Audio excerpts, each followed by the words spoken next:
So, murang iPhone 16 Pro Max. Meron po yan dito kay Boss Malin ng Malin Gadget Shop. Located sila sa stall XA06, second floor, Green Hills, San Juan City. So, Ate Malin, magkano ba ang chismis natin ng 16 Pro Max mo? Magkano yan? Naku, big chismis talaga to, Sir J. How much is that? Ang 1 tera natin, bigay na lang natin ng 65. Kasama 65. na po yung ultra watch With natin. kasamang watch, ito Yes po. watch, Yan, 2 case, charger, and tempered glass. Napakamura. And yung isa te, Yung 256, 256, dalawa. meron po tayong dalawang color available. Kahit sa 53. 53,000. Tingnan nyo, sobrang mura lang ng mga iPhones. Dito lang yan kay Ate Malin sa Malin Gadget Shop. Located sila sa stall XA06 ngayong December 2025. Pwede kayo mag-PM sa kanilang FB page. Ayan, Malin Gadget Shop. Second floor, Green Hills, San Juan City. Okay, so yan, murang iPhone 15 Pro Max. Meron po yan dito kay Ate Malin ng Malin Gadget Shop sa stall XA06, second floor, Green Hills, San Juan City.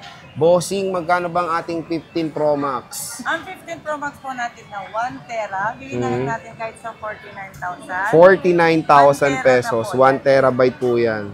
And meron tayong mga Shoe 5 sheets. 256, meron Yes. po tayong 3 piraso na available. Magkano yung mga boss? 43,000. 43,000 pesos.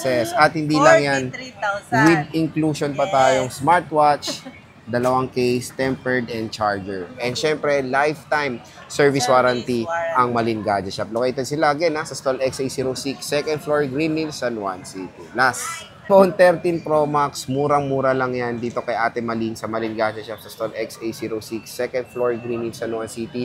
Bossing, magkano ang ating 13 Pro Max? Ang 13 Pro Max po natin is 1 tera. Ibigay na lang natin kahit sa 32. 32,000, 1 terabyte.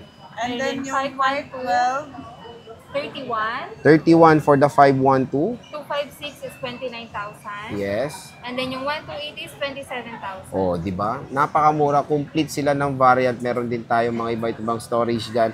1 TB, 512, 256 at 128. Dito lang yan kay Ate Malin.